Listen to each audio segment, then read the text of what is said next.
welcome. It's John again with another episode of Living with Mental Health. Today I've got a lady with me called Sue Willgoss from LIFTLOUDFORDANNY, and we're going to be talking about her charity and what she's got up to in her since forming this charity and why she formed it. So we're going to be up to that and get into grips of everything that runs with LIFTLOUDFORDANNY. Also, I have brought a green screen, but I can't seem to get it in the right position, unfortunately. So just bear with me. It's still a learning curve.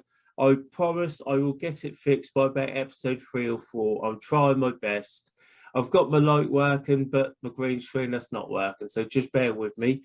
So Sue, I'm going to hand over to you and just give you just an introduction about yourself and LIFTLOUDFORDANNY, if you don't mind, please. Thank you, John, and thank you for asking me here today. I really appreciate it. As John said, my name's Sue Willgoss. I founded LIFTLOUDFORDANNY after we lost Daniel. He took his own life. He was my son. He was just 25 years old in June 2018. And the night he died, I sat with him and I promised him that something positive must come out of our loss, and that things must change. He'd been under mental health services since he was a child, so and things hadn't really, I felt, not supported as he should have been. And Lift Loud, Made for the Strong was a logo. He had a really small, he does still have, a small clothing company that with gym wear that he designed. And Lift Loud, Made for the Strong was one of his logos on one of his favourite t-shirts that he did. And so we decided LIFTLOUDFORDANNY was the way to go. Daniel was a powerlifter. He was a champion powerlifter, so that's where the lifting part comes into it. Represented England, competed nationally, regionally, nationally and internationally, and was known and followed, loved by many people. So LIFTLOUDFORDANNY. I didn't know at the start what I wanted to do, but I knew I wanted to do something. And in a very short space of time, I spoke at a mental health conference and spoke about the problems young people, for me at that time, young people with autism or autistic young people, had with getting adequate support from mental health services, because many of the families, I've worked in SEND, special educational needs, for many years, and many of the young people I come into contact with, the families, are told you can't have any support for that because it's part of your autism. Now, mental health difficulties are mental health difficulties. They are a separate condition. Yes, people, autistic people may well have mental health difficulties, but they are not a part of it. They're more likely to have, I think it's about 70 to 80% of autistic people will have a mental health difficulty at some point in their life. So that was how I kind of started. And that, as I say, it was literally within a week of losing Daniel. And I knew that this conference was taking place, and I just had to say something. It helped me, and it's continued to help me to do that kind of speaking and talking. But then we moved on to running groups. We do a drop-in on a Monday. We run the 4 Mondays of a month. If there's a 5th Monday, we don't normally run. But our first Monday is for those with mental health, for carers of those with mental health difficulties. And we have free relaxation therapies. And Stacey from Heart of the Matter comes along to do any individual one-to-one or group mini mindfulness, breathing meditation, little walks, things like that. Second week is Stacey's group, Heart of the Matter, that we run, which is open to anybody to come along that might be struggling. Third Monday of the month is PACT, which is Parents and Carers Together, and that's for parents and carers of those children under 25 who may be struggling with their mental health. And the 4th Monday of the month is for those with mental health difficulties, and it's the same as the first one, where we have the free relaxation therapies or sessions with, both. With Stacey if they wish to. All of them, you can come and have a tea, coffee, and do things like pebble painting. There's adult colouring, puzzles, information. Yeah, lots of stuff. I'm just going to quickly say something. when you were running from the pub, I come to one of your sessions and I got a free hand massage, and I'd never felt so relaxed within a certain amount of time. It was unbelievable. So having them relaxation stuff at a group does work. We have people. I was never anyone for having anything like that done. I love having my hair done, but I never had like Indian head massage or reflexology. Now I love having both of those. I think they are so relaxing. Yeah. And often people will say no, I can't be doing that. And some people don't like being touched, but then once they do just try, they find how relaxing and how we have you know, gentle music playing, so, and you know, try and, you know, just make people feel a little relaxed. Yeah, so that's the Mondays. Thursday evenings we have a drop-in, sort of like a peer-to-peer drop-in. John, you've come along to that too, Yeah. I believe, haven't you? Which amazingly is mostly guys that we have come, and I'm really pleased about that, because often it's said that men don't talk. We know that they do, or that they don't, but it is, we often have quite a few guys come along, and mostly men.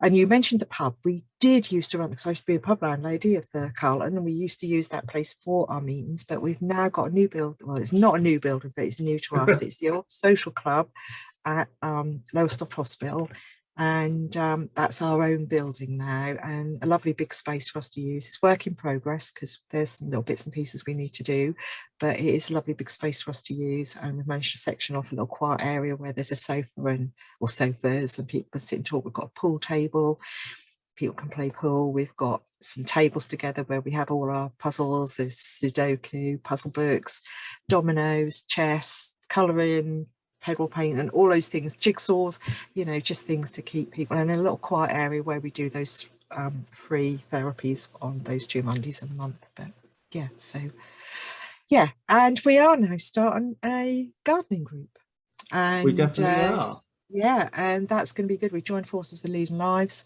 and the hub off Rotterdam Road, and we will be doing growing our own veg, hopefully selling, to keep the project sustainable, initially 1 day a week. And yeah, I've got a couple of great volunteers who are helping me out with that, John, haven't we?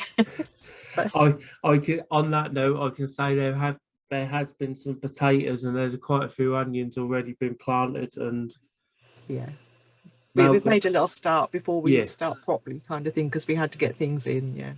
And Malcolm has told me that he's got some more spuds to go in and some other bits, and I was going to write a letter to a couple of local shops that do like gardening and stuff, and just see if we can get some compost and some other like veggie seeds from them and go from there, because I've done 2 sessions with Malcolm and I've learned a hell of a lot already. He's done it for years, and he's Yeah. our allotment man, isn't he? Yeah, yeah. So that's sort of like the things we do. We do want to do more. We did do a walking group, but when we will start that again. We've done conferences. I've spoken. Obviously, I don't just do that. I'm also now, like you, John, I'm an expert by experience for Norfolk and Waveney. I'm can't get the words right. Lived experience influencer for the National Suicide Prevention Alliance, and following our loss, I did meet with the Mental Health Trust and worked with them on learning lessons from the things that went wrong. You know, they acknowledged that they could have done more, and the things, you know, my son had been failed, and that went on. And I was asked to come do a piece of work with them, and I've now my job now. I'm now employed by them properly as an advisor for suicide prevention with lived experience, and that job was created around the role that I did over this short-term contract. Went through Agenda for Change, and it is a pretty unique role because it includes my community work to influence my work, which part of the job description is bringing a different perspective to patient safety without organisational bias or historical systems. I'm honest. I'm basically honest, and I would have never have said that, Sue. I'd have never have said that. In the experiences that our members have, to try and influence change. A lot of what we've done is about changing the language, changing the culture, lots of suicide prevention webinars, co-delivering training to staff, and it's developing as time goes on. But I was really, really proud that my job role has been made a pretty unique NHS job now. So yeah, I think that's awesome, because we know they failed, Danny, but for them to then come out and employ someone from his family and admit that they were wrong in a lot of circumstances, I think that takes a lot of balls. And I've really been supported well. Yeah. There's been some challenges because not everybody likes what I say. I'm usually pretty polite, but I won't. I said at the start, Danny is in my heart, and everything I do with it is with him in my mind. Yeah. And I will not be told I can't say that because I work for you guys, kind of thing. Because if I'm being honest, you need to hear that honesty. Yeah, you know, definitely. And I feed back the good stuff too, you know, where I see something really good happening, I'll feed that back. But it is about being, you know, and I have been really well supported. It was a really difficult decision to take that step to do it, because I thought, how can I work for the trust that failed my son? And I thought, you know, this is a different way of doing it. You know, maybe I can do more from the inside, if you know what I mean. And I've spoken regionally. I spoke to the trust. I speak nationally. You know, I've spoken in Greater Manchester. I've spoken in other parts of the country as part of my role. And even like last night was co-delivering training workshop to GPs in Suffolk. So and Essex, part of Essex, because that's part of that. Yeah, don't even get me started on that one. But it was, you know, and it was a live webinar where GPs or primary care attend, and so, you know, I have really been given a voice and being welcomed. Yeah, that's good. My first question for you to start off with: what does mental health or mental ill health mean to you? To me, we all have mental health, you know, and we will all have good days and bad days, but some of us have a lot worse days, and some of us don't cope with things that other people can cope fine with. And it's a real continuum, and it when it becomes a problem and it impacts on your life, it is when you need to do something about it. It's very fluid, isn't it, as to who you may cope really well with something that I fall to pieces with. You know, it's so individualized, isn't it? Yeah, we're all unique and individual. So I do think as well, I did some work on ACEs, you know, adverse childhood experiences, and I do know that childhood trauma really does impact and has a lifelong impact on people in their future. Yeah, I've been looking at that because I was reading some stuff on Twitter, and it was really good stuff. It wasn't none of your like dangerous stuff that you can get when people have got a diagnosis and then just go for the worst case scenario every time. Because I've got unstable personality disorder with psychotic episode and compulsive components.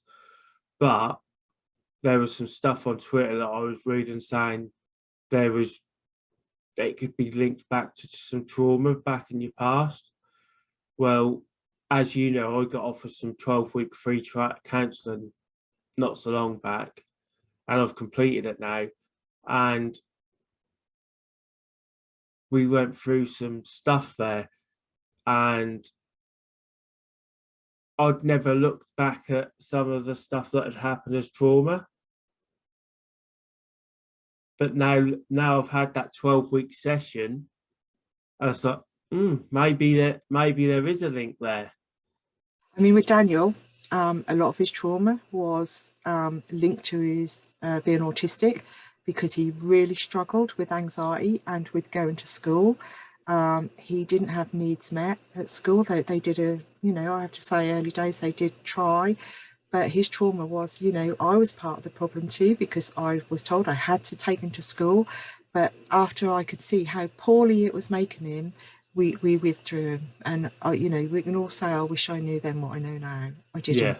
And actually taking a child, a lot of the children I come into contact with have trauma from their school, not intentionally, but actually the experience of going to school can be traumatizing for children, especially if there's bullying involved, if they have special educational needs that are not diagnosed or not known, and therefore not met. With Daniel actually being in a classroom of 30 children, for him was traumatizing, and I was forced. You know, everybody was saying this is what you need to do. Not for too long, but you know, I learned the hard way the impact it had on him, and I don't think anybody can really appreciate what. There's an article I've been reading this morning. They're talking about, you know, post-COVID, when children have been at home and the trauma that it's been. You know, there's been some pretty strong behavioural policies in school, and things like getting a detention for not having your coat on right, or having the wrong shoes, or having the wrong haircut. You know, we know that there are rules, but sometimes they are really, really over the top. And for young people with, we know that those who are traumatized are in that heightened state all the time. Therefore, they will do things that are maybe they can't listen properly, they can't hear properly, they can't process properly, and that all then leads to behaviour that maybe people don't want to see. And consequently, there's more punishment. So yeah, sorry, I get on my soapbox a bit about this. No, I totally agree. But that flows into adulthood, you know, unless it's dealt with, it continues. When I was in middle school, there was a lad that I was quite friendly with, and he come in with like his head shaved but had a quiff at the front. He got expelled because of that. It's a haircut. We're all unique and individual, and I'll keep saying that. Why should he get expelled? Because he wanted his hair different to what everybody else had. It's ridiculous, but I agree with you. My next sort of question is, you mentioned about you've done speaking and talking.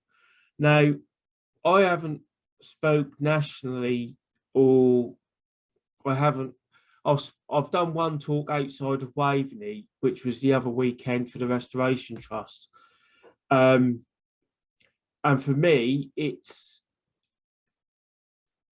find it a bit of self-therapy. And although this last talk I did, because it was people that actually paid to come to this event, and it was outside of Waveney, my nerves were horrendous. I was thinking every way of how I could pull out. My stomach was going 10 to the dozen. My voices in my head were really playing up. But when I got there, I noticed where my exits were. So if I was starting to have a panic, I could get out. And I found that I come away, and every time I do a talk or something along the lines of speaking out about my story, I get really tired about it, but I feel so empowered. So would you say, when you do your talks or you're talking to someone about your story, would you find it empowering or like self-therapy? Because I tried explaining self-therapy to someone the other day. They didn't really get it at first, but when I went into like what I told them what I talked about, they were like, actually, yeah, we can see where you're coming from, John, and that makes sense to us. So would you see anything like that? Definitely, but it's what's kept me going. I didn't I can't say I didn't fall apart, you know, when we lost Daniel. Absolutely devastating.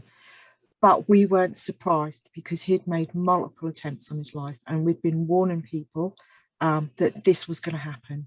And so I think that I was angry at people, but I turned that out. I'm not usually an angry person. I can be, but not it's not me normal. I turned that into determination. And I did find that actually, even that first talk, like then 5 or 6 days after we lost him, gave me something to keep going. Yeah. Do you know what I mean? And it is definitely therapeutic for me, definitely, and healing. And but it's always known that you've got a point. You're not just telling your story, you're saying it for a reason, and there's usually a theme behind it, you know, that lived experience, isn't it? It's changing people's views. If you only change one person's view in the room, you've done your job, really, haven't you? But I get nerves is another thing. I breathe, you know, do some deep breathing before I talk. I'm not so nervous now, but if that's a different thing, like today, I was a little bit thinking, I don't know what I'm talking about kind of thing, but in my head, and I did this with meetings when I used to meet with professionals when I was doing my SEND support work, you know, they're just people. And that's what I tell parents. They said, oh, how can you be like that with people who are like council officers or this or MPs? They're just people. They're just like you. They've got a different title. That's all, you know. Yeah, someone said to me I should try, like, remember that they're just people and they're interested in what you're saying. And if I'm like face to face, if I'm standing at the front to read any notes or prompts, or even if I'm just doing it off the hoof, because I'm not one for reading stuff usually. No, same here. Me, I don't wear my contacts or my glasses, so I can't. They're all a blur, a bit like my background. So I don't actually, with my reading glasses on, if I have contacts in and I need my reading glasses, I can't see distance.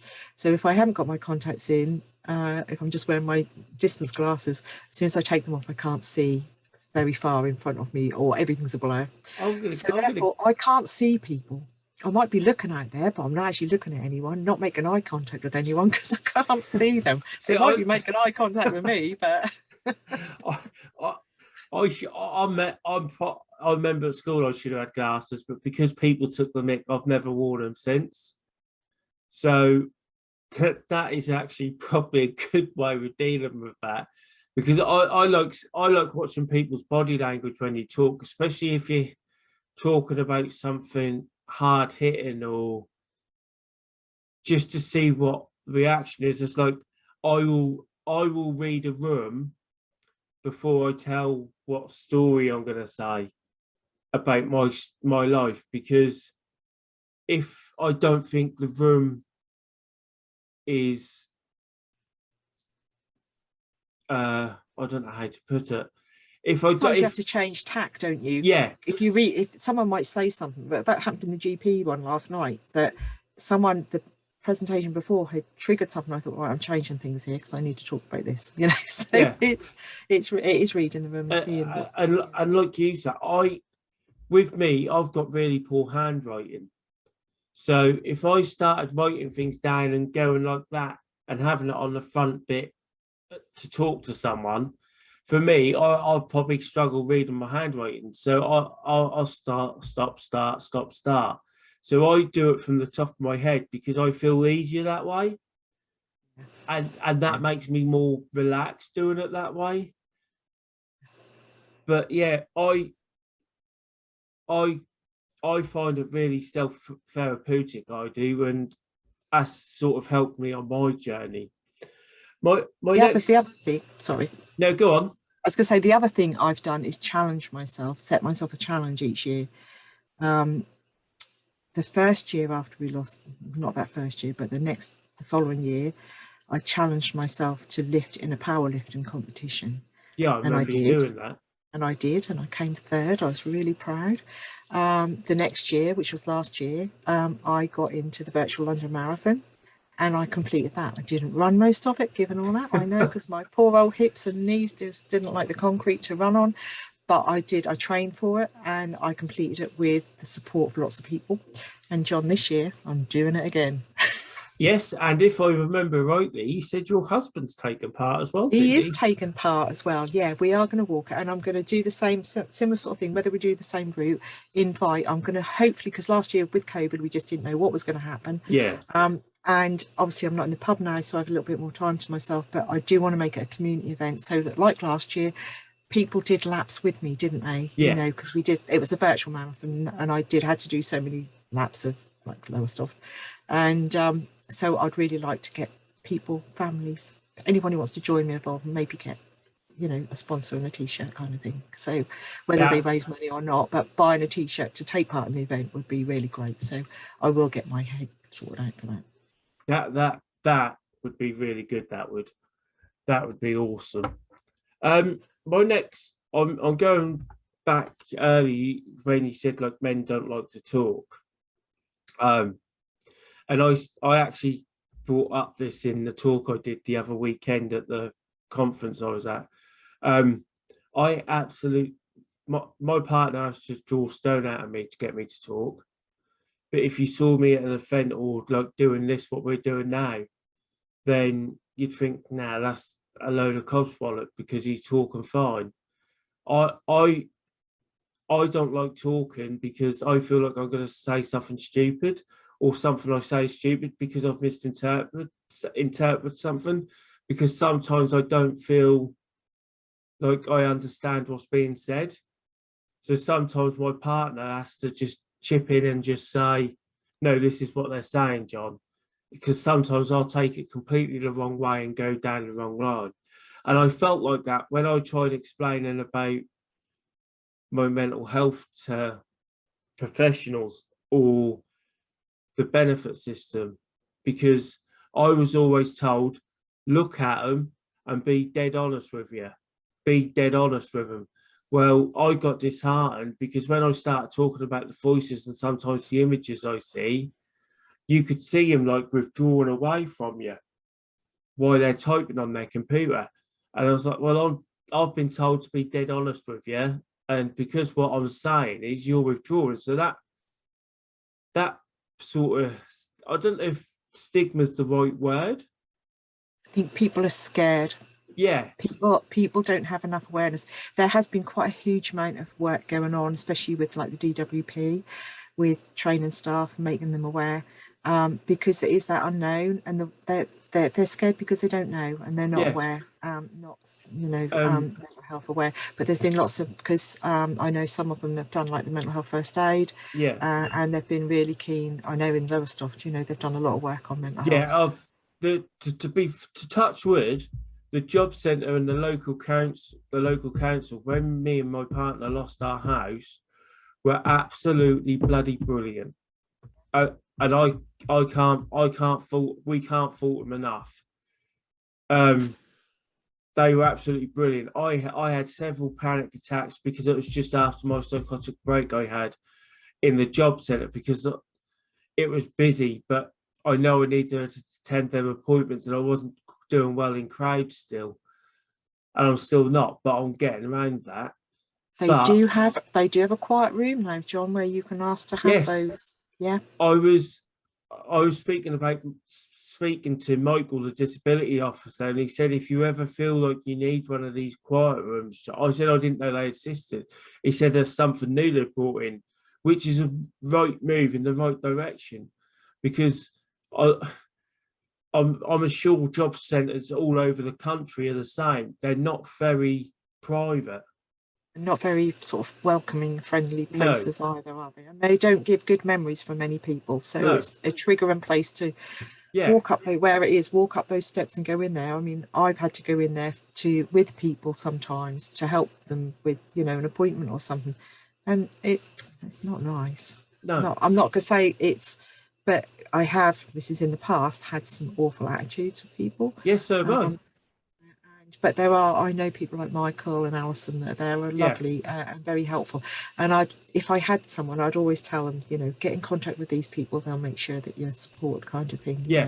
That's what I do, because I don't know all the team there, but like you said, Michael and Alison at Beccles and Lowestoft, I always tell them, if you've got a disability, make sure you get in touch with them. I said they know their stuff. They're passionate at what they do.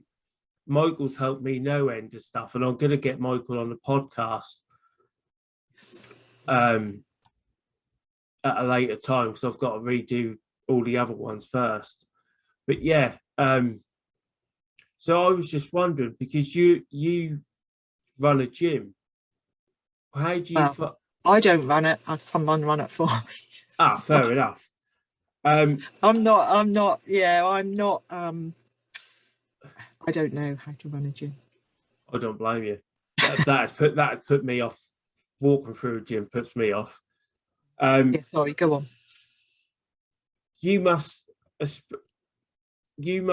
see men there joke. They must have banter with each other, but I think that's their way of showing off, not showing off, but showing that they are listening, if you see what I mean. Yeah, I think it's a pretty unique gym because it was Daniel's gym. Yeah. And Daniel obviously had that while he was struggling with his mental health. I mean, I didn't mention that Daniel actually had a head injury in 2010, and that's what kind of triggered his really poor mental health. He'd always had anxiety, but the depression and the suicidal ideas were post head injury. And obviously, the gym was something that he dreamed of and wanted to do. It wasn't something he got into until after his head injury, but it has been run by somebody who had significant mental health difficulties, and therefore there is a huge awareness.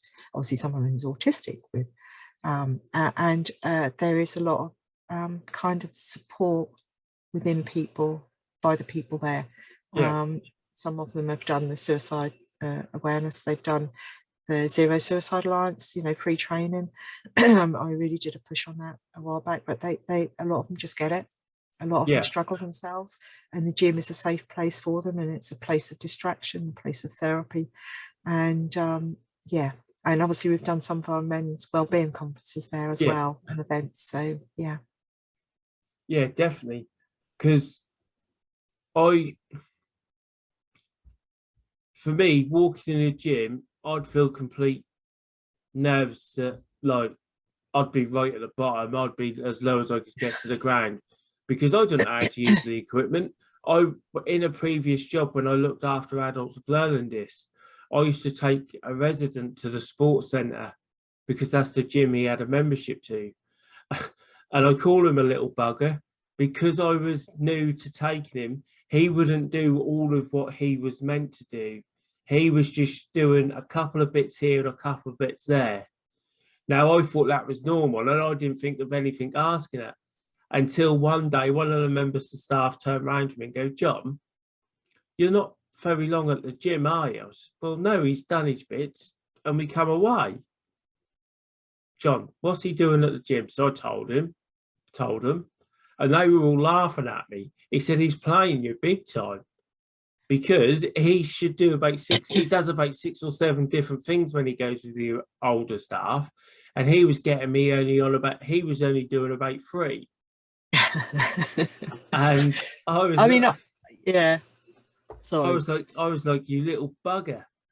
But that made me it's our gym, and I feel, I'll go in, I haven't been in for a while, but I did use the treadmill quite a bit in some of the machines when I was training, but I'm afraid with the pub and moving, I just haven't had a chance to get back there. But I feel self-conscious myself going in there until I start to go in, especially when there's people I don't know in there. I don't find it, but once people who go regularly, it's and again, I don't know how to use all the machines. It's beyond me. I need a coach, which I do have sometimes. Katie down there, gosh, she's ferocious. I've heard your stories about Katie. She's brilliant. In the nicest possible way. She sounds nasty. She's not nasty really, but she's like she will get you doing what you need to do. She will push you. She's not like you, John. Okay, she's the opposite to you. She would have had that guy doing more than what he needed to do, not than him getting away with it. I don't mean that rudely, John. No, I know you don't. I always look back at that and laugh, and it's one of my fun memories from working within the care sector. It's how, and I talked a little about this in my first podcast I did with David.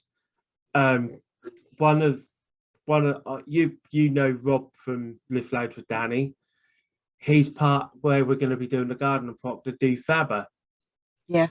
And when I was in the care sector, one of my residents, or a couple of them, were a part of Fabber.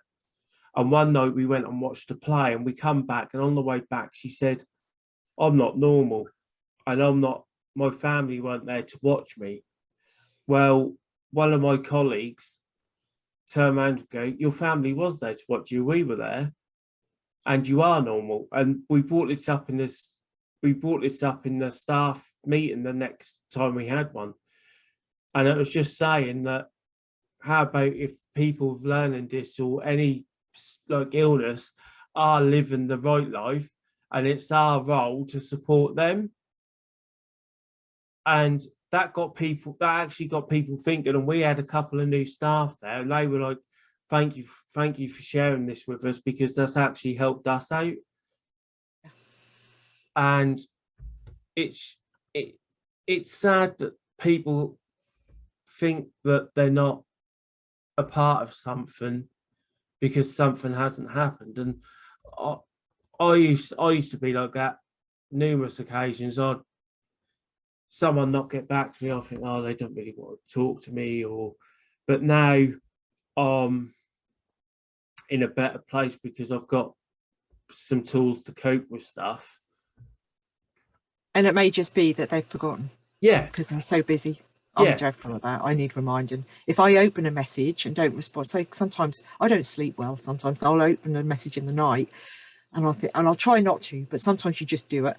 And I think, right, I must reply to that in the morning. But because then my morning's so busy, I might not, but I don't want to reply that time of night because that's in the middle of the night and there's no way they need a message popping through at 2 o'clock in the morning kind of thing. And it is, but I think the more unwell we are and the less we think of ourselves, the more likely that we are going to think negative thoughts about anything that happens. Self-care is really important. Definitely. Loving yourself. That's why at night time I turn my phone onto silent mode, not silent mode, airplane mode, and stick it on charge so no one can get me, because I know because I've got ME, I know I need them 8 hours of sleep. And that's one of my biggest self-care tips, is making sure I get my sleep. Self-care is important. Last week, I actually had my first proper week off work for many years. Because we don't have the pub anymore. Because when I did take any leave before, I still had the pub, so I worked in the pub. And I took a week off, and me and Terry went away. First time away together, went to see our youngest in Wales. But it was my first, I didn't realise, I couldn't take a break before. Basically, you think you're having a break, but you're not really. But it was really lovely to get away and not have, and there's no phone signal in Wales, you can't do it. I found that out when I went on a client holiday once. I was trying to talk to people to let them know that we got there safely, and it's just, there's no point because I just couldn't get no signal. So I had to wait until we got back on the coach to get out of the bits of Wales we were in to get signal, just to text them to say we were on our way back or something. But I agree there. That's why I'm a part of a men's group on Facebook, and we've got our own chat. And I say when it comes to the Friday and weekend, I'll always say to them, make sure you take some you time, whether it's 5 minutes, a minute, or 30 seconds, or an hour, or all day. Just take some your time, ground yourself, relax, chill. Really important. I didn't learn, well, I did know about it, but I didn't actually do it until I had a period of quite poor mental health in between Daniel and now, although I've always had some struggles, myself. So I've been discharged now from as a service user, so which is really good, but that was like Christmas time. But was that learning that self-care? And I learned that after having Daniel, and part of this, they call it post-traumatic growth, don't they, rather than stress kind of thing, as well as, obviously I did have trauma as well, but was that self-care. And I do every single day. I take it, if it's only 10 minutes I've got, if I'm working, there's 10 minutes, I take that, I put my headphones in, I listen to something relaxing, or just shut my eyes. I set an alarm, so just in case I nod off, because that's not having to sleep during the day at night. I sometimes have a little nap during the day, but sometimes try to do half an hour where I listen to something relaxing, or mindfulness type things. So and it is really important, because you need to recharge your batteries to carry on. Definitely. I found that out when I learned that when I was doing recovery college. And it was every course I was doing on recovery college, it kept coming back that I wasn't doing enough self-care. So if I need to have a little nap to recharge, I'm going to. That's like, What? Sorry. that's all right. That's like if my partner goes out, I will just sit there and catch up on the telly, because that for me zooms out. Also, in the evening, I watch a couple of people play games on my PC, and that just chills me out. It just breaks up my day for me, and it just mellows me out and recharges me. One thing I was going to mention, and I'm going to plug, if you don't mind, Go for it. one of the things I've been involved with the trust is a co-production of something called Stepping Back Safely. There's a lovely lady called Catherine Phillips and Deirdre, who work for the trust, who have developed this training. It's called Stepping Back Safely, and it is designed for carers of those who may self-harm or have suicidal thoughts, suicide attempts. And it is about how you step back safely. It's done in 2 sessions or a whole day. I'm doing a whole day tomorrow, but I just want to get it out there and let carers know it is there. It's usually an evening or Saturday during the day. The first half of it is about you're cared for, your loved one, or the person, you may not be a loved one that you care for, but the person you care for, how we can help keep them in their window of tolerance. It's a sort of themed around the triangle of care as well. Yeah. And the second half is about you as a carer, how you keep yourself in that window of tolerance and your own mental health as good as you can. It is really good training. I've done it. I learned so much from it. I did it early days, and it's been redeveloped and done, and it's now being rolled out. So if anybody sees it and they feel like, what's that about? Do take the opportunity if you can, because it gives you some really good strategies on. Are the trust gonna advertise it? It will be advertised. Yeah, we've done like a soft rollout to do 2. We've done, this will be our 3rd lot tomorrow, just to make sure that everything's right and it's as we want it to be, and then there'll be lots more dates out. I was going to say, because I think I might be interested in that. Yeah, it is. I found it really, really good, and so we've had positive feedback too. So and if it's the Catherine I'm thinking, the Irish lady, I think she's I think she's bloody brilliant anyway. She is absolutely brilliant. I think she's an asset to our local trust. I do. Absolutely. Yeah. She got me through some tough times. Yeah, I'd apologise to her quite a lot, because every time I'd spoken to her, I'd swear. But that's and I'm sorry, I'm swearing, but that's how I feel, and that's how I need to get. That's how I get it out. She, don't say sorry, John. She goes, I know you're not having a go at me. She goes, you're just. He was a carers lead. She used to do the carers assessment. That's how I first. Yeah, she done my partner's carers assessment for me. But yeah, I've got a lot of time for that, Catherine, because she knew I wasn't having a go, but she understood that I was struggling. So, well, I'm going to bring it on to the last question, Sue. And this is something I'm now going to do at the end of every podcast with everyone. I started doing it in later podcasts when I was just doing the audio versions. And all it is, what's your one bit of advice? You can either say career advice, but the one I'm aiming for is, what bit of advice would you give to someone who is struggling with mental health at the minute?